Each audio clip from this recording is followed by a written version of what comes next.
Education with Sudeshna YouTube চ্যানেলের আরও একটি নতুন ভিডিওতে আমার সকল ছাত্রছাত্রীকে স্বাগত জানাই। আজকে আমরা অষ্টম শ্রেণীর অচিন্ত্য কুমার সেনগুপ্তের লেখা ছন্নছাড়া নামক কবিতাটি পাঠ করব। এই কবিতাটি পাঠ করার সময় এখান থেকে সম্ভাব্য কি কি প্রশ্ন হতে পারে এবং এই কবিতাটির প্রত্যেকটা লাইনের অক্ষর ভিত্তিক মানে বিশ্লেষণ করব। তোমরা যারা এই মুহূর্তে আমার এই ভিডিওটি দেখছো তাদেরকে বলবো তোমরা স্কিপ না করে পুরো ভিডিওটি দেখতে থাকো প্রথম থেকে, এবং এখনো পর্যন্ত যারা চ্যানেলটিকে সাবস্ক্রাইব করনি তাদেরকে বলবো তোমরা প্লিজ চ্যানেলটিকে শেয়ার এবং সাবস্ক্রাইব করে দিও। আগে কবিতাটির নাম অর্থাৎ ছন্নছাড়া, এই নামের মানে কি, অর্থ কি? ছন্নছাড়া কথাটির অর্থ হলো লক্ষ্মী ছাড়া বা উচ্ছন্নে গেছে এমন। কবি অচিন্ত্য কুমার সেনগুপ্তের সম্পর্কে জানি। অচিন্ত্য কুমার সেনগুপ্ত 1903 খ্রিস্টাব্দে বর্তমান বাংলাদেশের নোয়াখালীতে জন্মগ্রহণ করেন। মুনসেফ হিসেবে কর্মজীবন শুরু করে শেষ পর্যন্ত তিনি জেলা জজ পদে উপনীত হন। 1328 বঙ্গাব্দে প্রবাসী পত্রিকায় নিহারিকা দেবী ছদ্মনামে তার প্রথম কবিতা প্রকাশিত হয় এবং সেই বছরই তিনি ম্যাট্রিকুলেশন পরীক্ষা দেন। কবির প্রথম উপন্যাস বেদে বাংলা সাহিত্যের খুব জনপ্রিয়। তার লেখা জীবনী গ্রন্থ পরম পুরুষ শ্রী শ্রী রামকৃষ্ণ আর একটি উল্লেখযোগ্য বইও আছে। এছাড়াও তিনি প্রায় শতাধিক বই লিখেছেন, যার মধ্যে বিবাহের চেয়ে বড়, প্রাচীর ও প্রান্তর, অমাবস্যা, আমরা, নীল আকাশ এগুলি হলো তার উল্লেখযোগ্য কাব্যগ্রন্থ। তার লেখা কল্লোল যুগ বইয়ের মাধ্যমে কল্লোল পত্রিকার সঙ্গে তার ঘনিষ্ঠ সম্পর্কের কথা ধরা পড়েছে। 1976 খ্রিস্টাব্দে এই বিখ্যাত সাহিত্যিকের মৃত্যু হয়। এবার এই ছন্নছাড়া কবিতাটির উৎস সম্পর্কে জানব। ছন্নছাড়া কবিতাটি কবি অচিন্ত্য কুমার সেনগুপ্তের পূব পশ্চিম গ্রন্থ থেকে নেওয়া হয়েছে। কবিতাটির নাম ছন্নছাড়া হলো কেন সেই সম্পর্কে সংক্ষেপে একটু জানি আমরা। কবি অচিন্ত্য সেনগুপ্তের ছন্নছাড়া কবিতাটিতে একদিকে যেমন বেকার যুবকের প্রতি সমাজের অবহেলা, অবজ্ঞা, ঘৃণা, অন্যদিকে তেমন কবির সহানুভূতি। কবিতাটি গল্পের আদলে লিখিত। এই কবিতার মধ্য দিয়ে কবি দেখিয়েছেন যেখানে এই কিছুই না পাওয়া বেকার যুবকরা একটা বেওয়ারিশ ভিখারির প্রাণ বাঁচাতে লড়াই করে, সেখানে শিক্ষিত সব পাওয়া মানুষরা সহজেই সব সামাজিক দায় এড়িয়ে চলে। এই যুবকদের সম্বন্ধে সমাজের আপাত ধারণার কথাই এখানে উঠে এসেছে। আসলে এই নামকরণটি বিশেষভাবে প্রতীকী। কবির প্রশ্ন, সমাজ যাদের ছন্নছাড়া বলে তারা কি আদৌ ছন্নছাড়া? এবার আমরা মূল পাঠে আসি। গলির মোড়ে একটা গাছ দাঁড়িয়ে, গাছ না, গাছের প্রেতচ্ছায়া। অর্থাৎ একটা গলির মোড়ে একটা গাছ দাঁড়িয়ে আছে, ওটা ঠিক গাছ নয়, গাছের প্রেতচ্ছায়া। প্রেতচ্ছায়া কথাটি মানে কি বলতো, ওই পিশাচের মতো দেখতে, ওরকমই তার ছায়া পড়ে আছে। আঁকাবাঁকা শুকনো কতকগুলি কাঠির কঙ্কাল শূন্যের দিকে এলোমেলো তুলে দেওয়া। বলছে ওই গাছটার আঁকাবাঁকা হয়ে কতকগুলো যেন কঙ্কালের মতো কাঠি দাঁড়িয়ে আছে শূন্যের মানে আকাশের দিকে যেন এলোমেলো ভাবে। রুক্ষ রুষ্ঠ রিক্ত জীর্ণ, লতা নেই, পাতা নেই, ছায়া নেই, ছালবাকল নেই, নেই কোথাও এক আঁচড় সবুজের প্রতিশ্রুতি, এক বিন্দু সরসের সম্ভাবনা। রুক্ষ কথাটির অর্থ হলো অমসৃণ, কর্কশ, আর রুষ্ঠ মানে হচ্ছে ক্রুদ্ধ, রিক্ত মানে শূন্য, জীর্ণ মানে ক্ষয়প্রাপ্ত।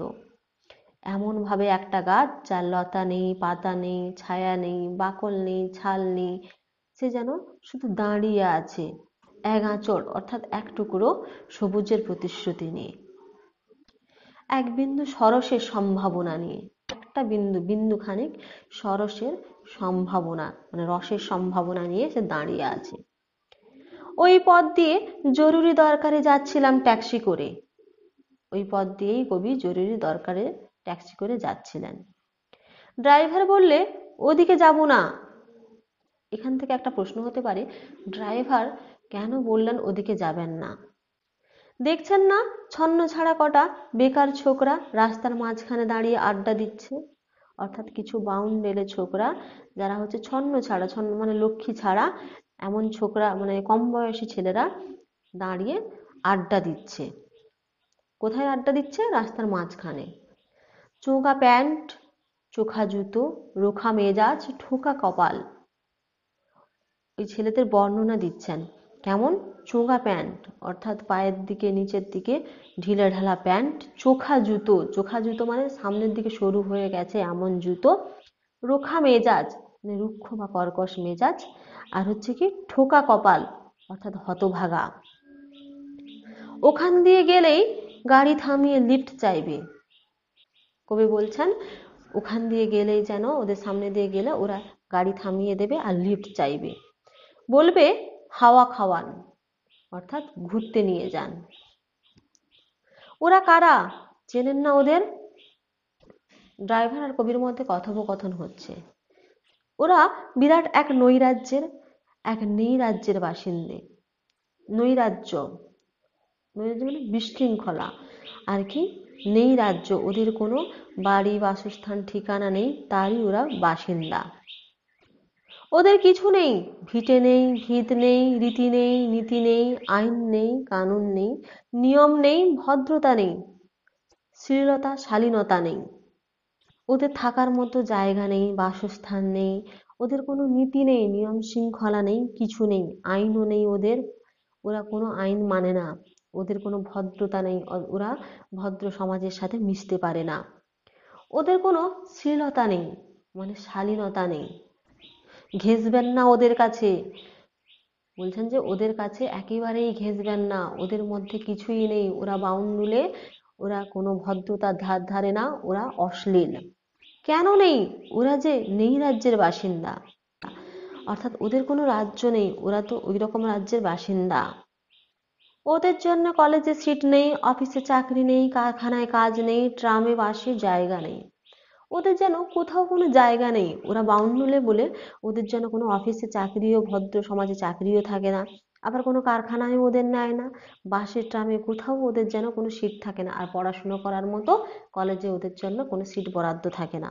মেলায় খেলায় টিকিট নেই, হাসপাতালে বেড নেই, বাড়িতে ঘর নেই, খেলবার মাঠ নেই, অনুসরণ করার নেতা নেই, প্রেরণা জাগানোর প্রেম নেই। বাড়িতে ওদের ঘর নেই, ওদের একটা বাড়ি আছে বটে, বাবা মা আছেন, পরিবার আছে, সবই আছে, কিন্তু ওদের জন্য বরাদ্দ কোনো ঘর নেই। প্রকৃতিতে ওদের যেন উন্মুক্ত, প্রকৃতিতে খেলবার জন্য কোনো মাঠও নেই, প্রকৃতিও যেন ওদের থেকে বিমুখ। অনুসরণ করার মতো কোনো নেতা নেই, কোনো মহান ব্যক্তিত্ব নেই যাদেরকে ওরা অনুসরণ করে চলতে পারবে, ওদের জন্য যেন পৃথিবীটা শূন্য, কিছুই নেই। প্রেরণা জাগানোর প্রেম নেই, ওদের কোনো প্রেম আসে না জীবনে, ওদের কোনো প্রেমিকা হয় না, ওরা যেন একাকী, ওদের কেউ সঙ্গ দেয় না। ওদের প্রতি সম্ভাষণে কারোর দরদ নেই, ওদের প্রতি কথা বলায় কারোর দরদ নেই, আদর নেই। সম্ভাষণ কথাটির অর্থ হলো সম্বোধন। ঘরে বাইরে উদাহরণ যা আছে তা ক্ষুধাহরণের সুধাক্ষরণের উদাহরণ নয়। নিহাতি একেবারে সাদামাটা ভাবে দেখলে বোঝা যায় যে ক্ষুধাহরণ কথাটির অর্থ ক্ষুধা কেড়ে নেওয়া বা ভুলিয়ে দেওয়া, আর সুধাক্ষরণ মানে হচ্ছে শান্তি দেওয়া। ওদের কোনো এরকম উদাহরণও নেই, ওদেরকে এইভাবে কেউ রক্ষা করে তার উদাহরণও নেই। উদাহরণ নেই ওদের জীবনে, কোনো উদাহরণ ওদের জন্য হয় না, কোনো উদাহরণ ওদের জন্য নেই। শুধু নিজের দিকে ঝোল টানা, শুধু ওরা নিজের হয়ে নিজেরাই পক্ষপাতিত্ব করে, ওরা নিজের হয়ে নিজেরাই কথা বলে। প্রকৃতিতে সবকিছু, সমাজ যখন ওদের প্রতি বিমুখ, তখন ওদের হয়ে কথা বলার তো কেউ নেই, ওরা নিজেরাই নিজেদের হয়ে পিঠ চাপড়ায়। এক ছিল মধ্যবিত্ত বাড়ির এক চিলতে ফালতু এক রক, তাও দিয়েছে লোপাট করে। বলছে এক মধ্যবিত্ত বাড়ির এক চিলতে একটা ফালতু রক ছিল, রক বলতে একটু উঁচু জায়গা, যে তাও যেন সেটা লোপাট হয়ে গেছে, মানে লুপ্ত হয়ে গেছে। তাই এখন পথে এসে দাঁড়িয়েছে সড়কের মাঝখানে, তাই তারা এখন পথে এসে দাঁড়িয়েছে বড় রাস্তার মাঝখানে। কোত্থেকে আসছে সেই অতীতের স্মৃতি নেই, কোথায় দাঁড়িয়ে আছে সেই বর্তমানের গতি নেই, কোথায় চলেছে নেই সেই ভবিষ্যতের ঠিকানা। বলছে এরা কোথা থেকে এসেছে, এদের অতীতের কোনো স্মৃতি এদের মনে পড়ে না, আর এরা যেন বেওয়ারিশ, কোথায় দাঁড়িয়ে আছে সেই বর্তমানটাও এরা জানে না, মানে ওদের যে ভবিষ্যৎটা কি, অতীতটা কি, বর্তমানটা কি, কোনো কিছুই যেন ওদের কাছে জানা নয়, ভবিষ্যতে কোথায় যাবে তাও তারা জানে না। শেষহীন ক্ষেত, মণিহীন চোখ, চোখহীন মুখ, একটা স্ফুলিঙ্গহীন ভিজে বারুদের স্তূপ। এরা যেন একটা সেচহীন ক্ষেতের মতো, ক্ষেত মানে হচ্ছে বাগান, যেখানে জল না দিয়েও বাগানটা তৈরি হয়েছে, সেই রকম ভাবে এরা বেড়ে উঠেছে। যেন জল না দিয়ে, ক্ষেত কথাটির অর্থ হচ্ছে বাগান, যেন জল না দিয়েও বাগান যেমন গড়ে উঠেছে, এরা ঠিক তেমনই। মণিহীন চোখ, চোখ আছে অথচ চোখের মণি নেই, চোখহীন মুখ, আবার সমস্ত শরীরে মুখটা আছে, তাতে যেন চোখ নেই। একটা স্ফুলিঙ্গহীন ভিজে বারুদের মতো, এদের মধ্যে বারুদ আছে কিন্তু স্ফুলিঙ্গ নেই, অর্থাৎ এদের যেন কোনো আগুন নেই। স্ফুলিঙ্গ কথাটির অর্থ হচ্ছে আগুনের ফুলকি, বারুদ হচ্ছে বিস্ফোরক পদার্থ। আমি বললুম, না ওখান দিয়েই যাব। এতক্ষণ তো কবি আর কবি ড্রাইভারের মধ্যে কথোপকথন হচ্ছিলেন, ড্রাইভার এতক্ষণ এগুলো শোনালেন। এবার কবি বলছেন, না আমি ওই পথ দিয়েই যাব, ওখান দিয়েই আমার শর্টকাট। শর্টকাট মানে হচ্ছে সহজে পৌঁছানোর রাস্তা। ওদের কাছাকাছি হতেই মুখ বাড়িয়ে জিজ্ঞেস করলুম, তোমাদের ট্যাক্সি লাগবে, লিফট চাই? ওদের কাছাকাছি যেতেই কবি ওদের দিকে মুখ বাড়িয়ে বললেন, তোমাদের কি ট্যাক্সি লাগবে, তোমাদের কি লিফট চাই? আরে এই তো ট্যাক্সি, এই তো ট্যাক্সি, লে হালুয়া। তারা বলে উঠলো, আরে এই তো একটা ট্যাক্সি এসেছে, লে হালুয়া। অর্থাৎ তাদের কথা বলার ধরনটাই এরকম, আগেই বলেছি তারা কোনো ভদ্র সমাজের জন্য উপযুক্ত নয়। সোল্লাসে চেঁচিয়ে উঠলো ওরা, সিটি দিয়ে উঠলো। সোল্লাসে মানে হচ্ছে কি বলতো, অনেকে মিলে চিৎকার করাকে বলা হয় সোল্লাসে চিৎকার করা, মানে আনন্দ। সোল্লাসে কথাটির অর্থ হচ্ছে আনন্দের সাথে চিৎকার করাকে সোল্লাসে। তারা যেন চিৎকার করে উঠলো আনন্দের সাথে, সিটি দিয়ে উঠলো, তাদের ধরনটাই এইভাবে, তারা এইরকম ভাবেই অভ্যস্ত, সিটি দেওয়াটা তাদের আনন্দের প্রকাশ। পেয়ে গেছি, পেয়ে গেছি, চল পানসি বেলঘরিয়া, যে চল পেয়ে গেছি, পেয়ে গেছি, এতক্ষণ যার আমরা অপেক্ষায় ছিলাম, এই ট্যাক্সির অপেক্ষায় ছিলাম, পেয়ে গেছি। তিন তিনটে ছোকরা উঠে পড়লো ট্যাক্সিতে। বললুম, কদ্দূর যাবে? 22-24 বছরের ছেলেদের ছোকরা বলা হয়। তারা কি করলো, ট্যাক্সিতে উঠে পড়লো। কবি তাদের জিজ্ঞেস করলেন, কদ্দূর যাবে, অর্থাৎ কতদূর যাবে?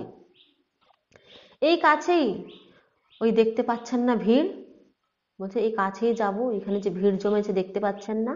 সিনেমা না, জলসা না, নয় কোনো ফিল্মি তারকার সম্বর্ধনা। সেখানে কোনো সিনেমা হচ্ছে না, কোনো জলসা হচ্ছে না, নাচ গান হচ্ছে না, কোনো ফিল্মের কোনো হিরো হিরোইনও আসেনি। একটা নিরীহ লোক গাড়ি চাপা পড়েছে, চাপা দিয়ে গাড়িটা উধাও। বলছে সেখানে এত যে লোক জমে আছে, সেখানে একটা নিরীহ লোক গাড়ি চাপা পড়েছে, আর গাড়িটা চাপা দিয়েই পালিয়ে গেছে। আমাদের দলের কয়েকজন গাড়িটার পিছে ধাওয়া করেছে, আমরা খালি ট্যাক্সি খুঁজছি। বলছে আমাদের কয়েকজন লোক সেই যে পালিয়ে গেছে গাড়িটা, তার পেছনে ধাওয়া করেছে, আর আমরা একটা খালি ট্যাক্সি খুঁজছি। তখন কবি জিজ্ঞেস করলেন, কে সে লোক? ওরা বলে উঠলো, একটা বেওয়ারিশ ভিখারি, মানে যার কোনো ওয়ারিশ নেই, অধিকার নেই, মালিকানা নেই, এমন এক ভিখারি। রক্তে মাংসে দলা পাকিয়ে গেছে, অর্থাৎ এমন ভাবে তার উপর দিয়ে গাড়ি চলে গেছে, তার মাংস রক্ত সব যেন একটা দলা পাকিয়ে একটা বিচ্ছিরি অবস্থার তৈরি হয়েছে। ওর কেউ নেই, কিছু নেই, শোবার জন্য ফুটপাত আছে তো মাথার উপরে ছাদ নেই, ভিক্ষার জন্য পাত্র একটা আছে তো তার মধ্যে প্রকাণ্ড একটা ফুটো। ভিখিরির কিছু নেই, ওই ভিখিরির বর্ণনা দিচ্ছে, ওই ভিখিরির অবস্থাটা কেমন। শোয়ার জন্য যদি একটা ফুটপাত আছে, সেই ফুটপাতের মাথার উপর ছাদ নেই, আবার যদি ভিক্ষার জন্য একটা পাত্র আছে, সেই পাত্রের মধ্যে একটা প্রকাণ্ড বড় ফুটো আছে, সেই ফুটো দিয়ে তার পয়সা সব নিচে পড়ে যায়। রক্তে মাখামাখি ওই দলা পাকানো ভিখিরিকে ওরা 5 কোলা করে ট্যাক্সির মধ্যে তুলে নিল। রক্ত মাংসে মাখামাখি হয়ে দলা পাকিয়ে গেছে ভিখিরিটা, ওকে ওরা কি করলো, কোলে 5 কোলা মানে কি বলতো, কোলে তুলে নিয়ে ট্যাক্সির মধ্যে নিয়ে নিল। চেঁচিয়ে উঠলো সমস্বরে, আনন্দে ঝংকৃত হয়ে, প্রাণ আছে, এখনো প্রাণ আছে। যখনই তুললো ভিখিরিটিকে, তখন তারা দেখলো যে ভিখিরি এখনো মরে যায়নি, ওর মধ্যে এখনো প্রাণ আছে। তাই তারা চিৎকার করে চেঁচিয়ে একসাথে চিৎকার করে উঠলো আনন্দের সাথে। ওই ভিখিরিকে ওরা যদি ঠিকঠাক ভাবে চিকিৎসা করাতে পারে, তাহলে বেঁচে যাওয়ার একটা সম্ভাবনা আছে, তাই তারা আনন্দ পেল। রক্তের দাগ থেকে আমার ভব্যতা ও শালীনতাকে বাঁচাতে গিয়ে আমি নেমে পড়লাম তাড়াতাড়ি। ওই যে রক্ত মাংস সব একাকার হয়ে গেছে, সেই রক্তর হাত থেকে নিজেকে, নিজের পোশাককে বাঁচাতে গিয়ে কবি নেমে পড়লেন। ভব্যতা মানে হচ্ছে ভদ্রতা বা শালীনতা। হ্যাঁ, কবি নেমে পড়লেন খুব তাড়াতাড়ি করে। তারপর সহসা শহরের সমস্ত কর্কশে কঠিনে সিমেন্টে কংক্রিটে, তারপর কি হলো, সহসা মানে হঠাৎ করে তিনি শহরের সমস্ত এই যে কোলাহল চিৎকার, তার মধ্যে ইটে কাঠে পিচে পাথরে দেয়ালে দেয়ালে বেজে উঠল এক দুর্বার উচ্চারণ। অর্থাৎ সেই শহরের সমস্ত জায়গায় ইট কাঠ পাথরের সমস্ত জায়গায় দেয়ালে দেয়ালে যেন এক দুর্বার, অর্থাৎ যাকে রোধ করা যায় না এমন এক উচ্চারণ ভেসে উঠল। এক প্রত্যয়ের তপ্ত শঙ্খধ্বনি, প্রাণ আছে, এখনো প্রাণ আছে, প্রাণ থাকলেই স্থান আছে, মান আছে, সমস্ত বাধা নিষেধের বাইরেও আছে অস্তিত্বের অধিকার। মানে এক বিশ্বাস, এক প্রত্যয় মানে এক বিশ্বাসে তপ্ত শঙ্খধ্বনিতে যেন বেজে উঠল। তপ্ত মানে কি বলতো, গরম বা উষ্ণ। শঙ্খধ্বনিতে, শঙ্খধ্বনি দিয়ে শুভ সূচনার আগমন ঘটানো হয়। সেই শঙ্খধ্বনিতে বেজে উঠল কি, প্রাণ আছে, এখনো প্রাণ আছে, এখনো যেন মরে যায়নি, প্রাণ থাকলে স্থান আছে, মান আছে।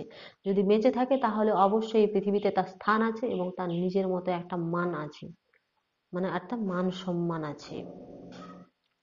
সমস্ত বাধা নিষেধের বাইরেও, সমস্ত পৃথিবীতে এত যে বাধা নিষেধ আছে, এত যে নিয়ম, এত যে সভ্যতা ভব্যতা আছে, তার বাইরেও একটা অস্তিত্বের অধিকার আছে, বেঁচে থাকার জন্য একটা অধিকার আছে, নিজেকে টিকিয়ে রাখার জন্য একটা অধিকার আছে। এটা তোমাদের খুব ইম্পর্টেন্ট, ওই যে প্রাণ আছে, এখনো প্রাণ আছে, প্রাণ থাকলে স্থান আছে, মান আছে, এই লাইনটা। ফিরে আসতেই দেখি গলির মোড়ে গাছের সেই শুকনো বৈরাগ্য বিদীর্ণ করে বেরিয়ে পড়েছে হাজার হাজার সোনালি কচি পাতা, মর্মরিত হচ্ছে বাতাসে। যখন কবি ফিরে এলেন, অর্থাৎ যখন কবি আবার এই শহরে, এই দেশে ফিরে এলেন, তখন দেখলেন যে, অর্থাৎ যখন কবি এই শহরের মধ্যে আবার ফিরে এলেন, তখন সেই গলির মোড়টার দিকে তাকিয়ে দেখলেন যে গাছটা শুকিয়ে গেছিল, অর্থাৎ গাছটা এখানে ওই ছন্ন ছাড়া ছেলেদের প্রতীক হিসেবে ব্যবহার করা হয়েছে। যে গাছটা শুকিয়ে গেছিল, যে গাছটা বৈরাগ্য হয়ে গেছিল, অর্থাৎ বিরাগের ভাব দেখা দিয়েছিল, বিদীর্ণ হয়েছিল, অর্থাৎ ছিঁড়ে ফেটে গেছিল, সেখানে এখনো হাজার হাজার পাতা, সোনালি কচি পাতাগুলো যেন বেরিয়ে আছে। অর্থাৎ যে ছেলেগুলো ছন্ন ছাড়া ছিল, তারা যেন তাদের ছন্দে ফিরেছে, তাদের জীবনের একটা ছন্দে ফিরেছে তারা। মর্মরিত হচ্ছে বাতাসে, অর্থাৎ এই যে প্রকৃতির মাঝে তারাও যেন নতুন করে সুর খুঁজে পেয়েছে। গাছটা যেমন সোনালি পাতা দিয়ে বাতাসে মর্মরিত হচ্ছে, ঠিক তেমনই, অর্থাৎ যেন একটা তারা নতুন জন্ম পেয়েছে, নতুন যুগের সূচনা হয়েছে। দেখতে দেখতে গুচ্ছে গুচ্ছে উথলে উঠেছে ফুল, ঢেলে দিয়েছে বুকের সুগন্ধ, উড়ে এসেছে রং বেরঙের পাখি, শুরু করেছে কলকণ্ঠের কাকলি। অর্থাৎ কি হয়েছে, ঠেলে দিয়েছে বুকের সুগন্ধ, তাদের বুকে যে একটা ভালো মানুষ লুকিয়ে ছিল, সেটা তারা সবার মধ্যে যেন ভরিয়ে দিয়েছে। উঠে এসেছে রং বেরঙের পাখি, তাদের মনে যে একটা পাখির মতো ওড়ার, মুক্ত আকাশে ওড়ার ডানা ছিল, সেটাও যেন উঠে এসেছে। শুরু করেছে কলকণ্ঠের কাকলি। কাকলি মানে হচ্ছে পাখির ডাক। হ্যাঁ, তারা যেন, পাখিরা কি মধুরভাবে ডাকে, সেই রকম যেন তারা সুর তুলেছে। ধীরে ধীরে ঘন পত্রপুঞ্জে ফেলেছে স্নেহার্ধ দীর্ঘ ছায়া। পত্রপুঞ্জ মানে হচ্ছে কি বলতো, পাতার সমারোহে, পাতার সমারোহে যেন তারা স্নেহার্ধ, অর্থাৎ ভালোবাসার যেন দীর্ঘ ছায়া ফেলেছে, লম্বা একটা ছায়া ফেলে রেখে গেছে, তাদের ছাপ ফেলে গেছে। যেন কোনো শ্যামল আত্মীয়তা, যেন কোনো শ্যামল মানে সবুজ আত্মীয়তা, আলিঙ্গন করে নেওয়ার একটা ব্যাপার তৈরি হয়েছে। অর্থাৎ তারা সমাজকে, প্রকৃতিকে যেন মন খুলে উদার মনে জড়িয়ে ধরতে চাইছে। অবিশ্বাস্য চোখে চেয়ে দেখলুম কঠোরের প্রচ্ছন্নে মাধুর্যের বিস্তীর্ণ আয়োজন। কবি অবিশ্বাস্যভাবে, যা বিশ্বাস করতে পারেননি এমনভাবে প্রচ্ছন্ন মানে গোপনে তাকিয়ে দেখলেন মাধুর্যের, অর্থাৎ মধুরতার বিস্তীর্ণ আয়োজন, মানে এক বিশাল আয়োজন করা হয়েছে। প্রাণ আছে, প্রাণ আছে, শুধু প্রাণই আশ্চর্য সম্পদ। কবি বলেছেন যে প্রাণ আছে, অর্থাৎ জীবন আছে, জীবন থাকলেই যেন একটা আশ্চর্যভাবে সম্পদ থাকে, যেন জীবন থাকলেই অনেক কিছু করা যায়। যদি বেঁচে থাকে তাহলে এই পৃথিবীকে জয় করাটা কোনো ব্যাপারই নয়। যদি বেঁচে থাকে তাহলে এই পৃথিবীকে জয় করা মুহূর্তের মধ্যেই সম্ভব। এক ক্ষয়হীন আশা, এক মৃত্যুহীন মর্যাদা। মর্যাদা মানে হচ্ছে সম্মান, আর ক্ষয়হীন মানে হচ্ছে অক্ষয়, এক অক্ষয় আশা আছে, এক মৃত্যুহীন মর্যাদা আছে। এক ক্ষয়হীন আশা, এক মৃত্যুহীন মর্যাদা। কবি বলেছেন মৃতপ্রায় গাছটি যেমন আবার পাতা ফুলে ফলে ভরে উঠেছিল, ঠিক তেমনই প্রাণেরই প্রকাশ দেখা গেছে এই লক্ষ্মী ছাড়া, এই ছন্ন ছাড়া ছেলেগুলোর মধ্যে। এভাবেই মানুষ আর প্রকৃতি এই কবিতায় যেন একই প্রাণ সত্তার মধ্যে মিলিয়ে গেছে। আজকে এই পর্যন্ত। যদি যদি কবিতাটি তোমাদের ভালো লাগে তাহলে প্লিজ চ্যানেলটিকে শেয়ার এবং সাবস্ক্রাইব করে দিও।